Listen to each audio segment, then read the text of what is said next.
They called her just the janitor. Scuffed shoes, quiet presence.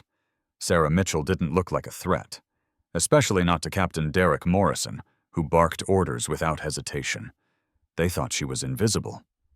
What they didn't know? She once led a covert rescue in Fallujah that saved his life. Stick around, because when the truth surfaces, medals won't shield him from shame. Justice, long delayed, is about to mop the floor with arrogance. Let us know where you're watching from and what time you discovered this video. We read all comments. Captain Derek Morrison's reflection catches in the polished glass of the recruitment center as he adjusts his immaculate uniform.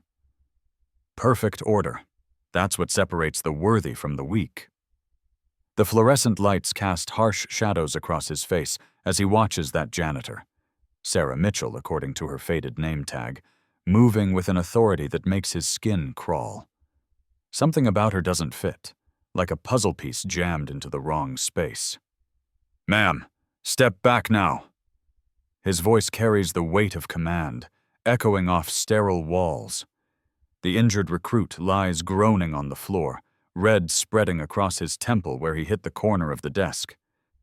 But it's the janitor's approach that sets off alarms in Morrison's head.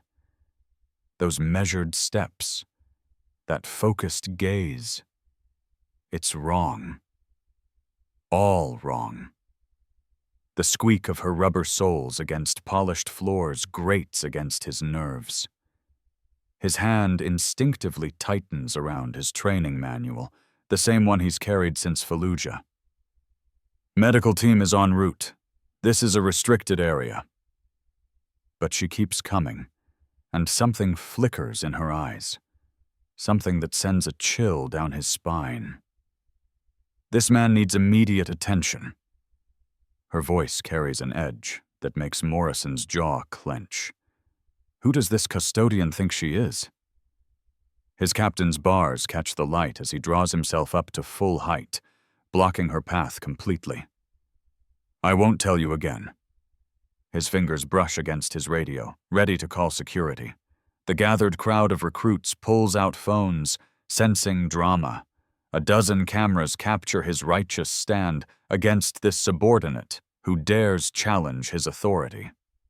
Hus Captain V's janitor starts trending within minutes.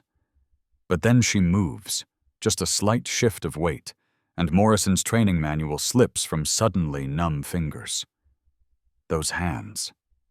He's seen those hands before, somewhere in the dust and chaos of Fallujah. A voice whispers in his mind, "Remember who saved you." "Captain Morrison," she says quietly, using his rank like a weapon. "You're interfering with emergency medical care. Stand down." The last two words hit him like bullets. Only one person ever said them to him that way, on the worst night of his life. But it can't be her. Master Sergeant Rebecca Reeves died in that ambush. Didn't she? His world tilts as past and present collide. The recruitment center blurs around him as memories surface. Blood on sand, screaming in darkness, hands that never trembled pulling him to safety. Morrison's chest tightens as he realizes his mistake, but pride forces him forward. "Security to the main hall," he barks into his radio, doubling down. "Unauthorized personnel." The injured recruit's groan cuts through the tension. Sarah, or whoever she is, looks directly into Morrison's eyes. "Some leaders never learn," she says, just loud enough for the phones to catch. "Power isn't about control, Captain. It's about responsibility." The hashtag explodes. Thousands share the confrontation, wondering why a decorated captain fears a simple janitor. Morrison feels his carefully constructed authority cracking like thin ice. What else might surface if he lets her past? What truths lie buried in Fallujah's sand? His hands shake as he grips his fallen manual. "Have you ever felt absolute certainty slip through your fingers?" he thinks, watching his past and present collide in this sterile hallway. Have you seen your power crumble when faced with a ghost? Type remember. If you've ever discovered that authority means nothing when confronted with hidden truth, the next 10 minutes will shatter everything Captain Derek Morrison thought he knew about power, heroism, and the past he tried to bury. The recruitment center's cameras capture every moment as his empire begins to crack, one shocking revelation at a time. In his pocket, the challenge coin she gave him that night in Fallujah burns like a brand against his thigh. He hasn't looked at it in years, but he's never been able to throw it away. Now, he knows why. Captain Derek Morrison stared at his regulation book, its pages worn from years of obsessive study. His fingers traced the hastily scribbled notes from Fallujah. Unknown Sergeant, Alpha Company, saved unit. The mystery had gnawed at him for years, but today, it felt like a knife twisting in his gut. The janitor's movements earlier, that fluid efficiency, the tactical awareness of exits and cover, had triggered something in his military-trained mind. Morrison's office felt suffocating, the morning sun casting accusatory shadows across his many commendations. His hands trembled as he pulled up the classified combat records from that hellish day. 13 survivors, 37 dead. The numbers still made his breath catch, still woke him in cold sweats. But it was the gaps in the report that haunted him now. The missing details about the sergeant who'd organized the rescue under heavy fire. The squeak of wheels in the hallway made him flinch. That sound, so similar to the medical evacuation gurneys rolling through sand-swept streets. Morrison found himself watching the janitor through his office window, analyzing her movements with growing unease. The way she positioned herself, always maintaining situational awareness, every motion economical and precise. His military background screamed that these weren't the habits of civilian cleaning staff. "Sir, the quarterly readiness reports you requested," Lieutenant Chen said, dropping a thick folder on his desk. Morrison barely heard him, lost in the memory of smoke and chaos, the blast that had knocked him unconscious, the fragments of shouted orders he'd heard before darkness took him. A woman's voice, commanding yet calm in the midst of hell. His fingers brushed the captain's bars on his collar, rewards for actions he couldn't even remember. "Tell me, Chen, what do you know about our new maintenance staff?" "Sarah Mitchell? Started 3 months ago. Excellent worker. Keeps to herself. Why?" Morrison pulled up her employment file, scanning it with growing intensity. Everything looked perfect. Too perfect. The kind of background that wouldn't raise flags, wouldn't invite deeper scrutiny, just like his own carefully crafted reports from that day, sanitized of the ugly truths he couldn't face. Type secrets if you've ever run from your past, he whispered to himself, a habit from his viral military training videos. The squeak of wheels stopped outside his door. Morrison tensed, his hand instinctively moving toward the drawer where he kept his service weapon. Through the frosted glass, he could see her silhouette, familiar in a way that made his chest tighten. The same build as the figure he glimpsed through the smoke, dragging wounded soldiers to safety. His medals felt heavy, accusatory, especially the Silver Star, awarded for exceptional leadership during an operation he'd spent unconscious while others paid the ultimate price. Morrison touched it, remembering how he'd polished it obsessively before each ceremony, as if shine could wash away guilt. "Have you ever lived with honors you didn't earn?" The question echoed in his mind as he watched Sarah Mitchell move down the hallway, her movements a ghost dance of combat muscle memory. The investigation he'd launched into her background would take hours to yield results, but Morrison already knew what he'd find. Gaps. Inconsistencies. the same kind that littered his own report from that day. His computer chimed, an alert about her social security number showing recent creation. "Sir?" Chen's voice startled him. "About those readiness reports." "Not now," Morrison snapped, his eyes fixed on the security footage of Sarah Mitchell. Frame by frame, he compared her movements to combat training videos. The match was undeniable. This woman wasn't just military trained, she was elite. His phone buzzed with notifications from military forums where he'd posted about Fallujah survivors. The responses were filling with speculation about missing heroes, about soldiers who'd disappeared after the war. #hashtag Fallujah. Truth was gaining traction. Morrison's hands shook as he closed the regulation book. The truth was there, hidden in plain sight like Sarah Mitchell herself. But facing it meant confronting everything he'd built his career upon.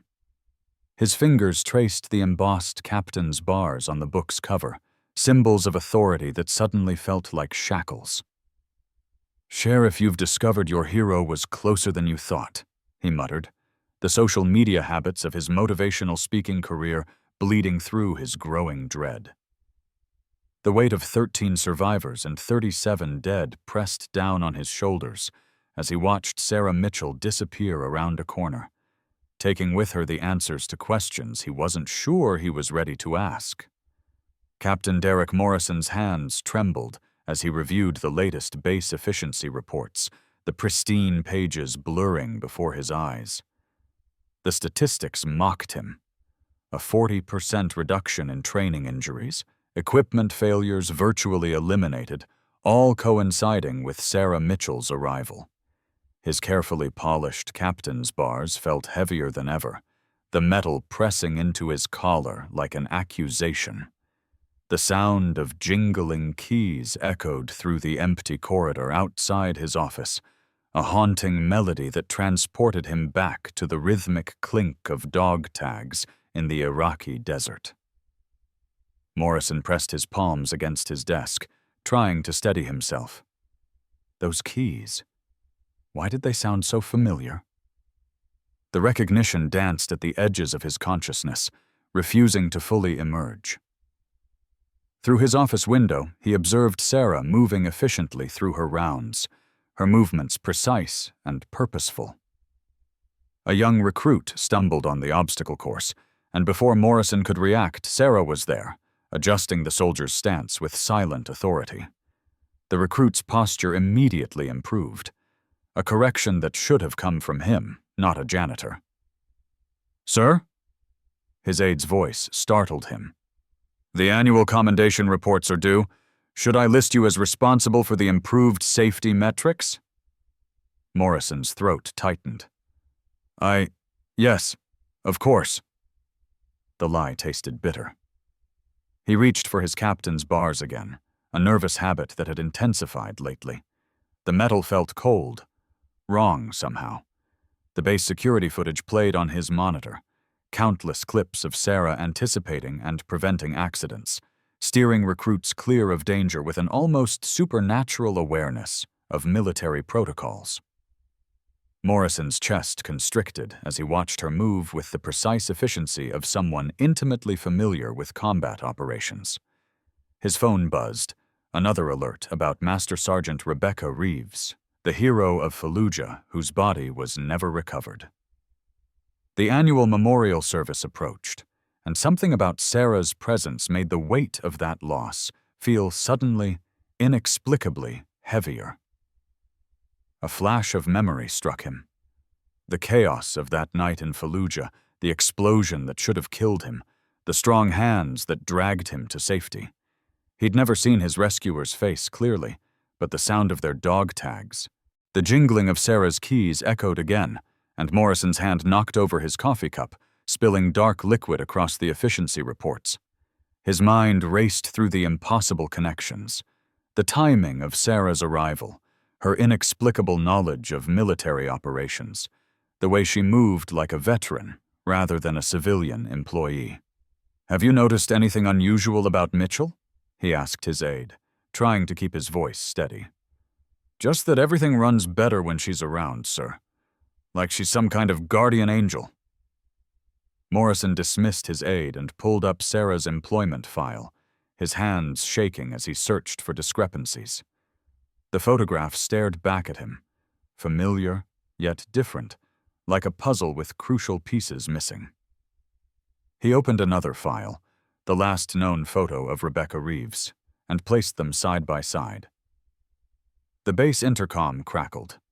"Captain Morrison, your presence is requested for the Memorial Service Planning Committee." He stood, his legs unsteady, captain's bars catching the afternoon light. In the corridor, the sound of Sarah's keys grew fainter, like dog tags fading into the desert wind, carrying with them the weight of a truth he wasn't ready to face. "What have I done?" he whispered to his empty office, the efficiency reports still dripping with spilled coffee, the evidence of his stolen glory seeping through the pages like blood in the sand. Type Guardian if you've ever discovered a hero hiding in plain sight. The security footage continued to play, silent testimony to a decorated war hero reduced to cleaning floors, while the man she'd saved claimed credit for her silent protection. Morrison's captain's bars felt like shackles now, binding him to a lie that grew heavier with each passing hour. Captain Derek Morrison stood paralyzed in his office, the regulation book trembling in his hands as the base intercom's retreat ceremony echoed through the sterile halls. His perfectly pressed uniform, once a source of pride, now felt like a crushing weight. The page detailing Master Sergeant Rebecca Reeves' Silver Star citation stared back at him, each word a thundering accusation. "You're nothing but a coward, Morrison," he whispered to his reflection in the window, watching Rebecca, moving efficiently through her custodial duties in the courtyard below. The mop in her hands now seemed like a mockery of the rifle she'd wielded to save his life in Fallujah. The memory slammed into him with brutal clarity. The firefight, his unit pinned down, and her voice cutting through the chaos, directing them to safety. The security footage from this morning's confrontation played on loop on his computer screen. His own voice, dripping with contempt, ordering her to abandon a choking airman because cleaning staff shouldn't interfere with medical emergencies. The same hands that had pulled him to safety now gripped a mop handle, and he'd treated them like they were beneath him. Social media was exploding. Someone had uploaded the security footage, and hashtag Hidden Hero was trending nationally.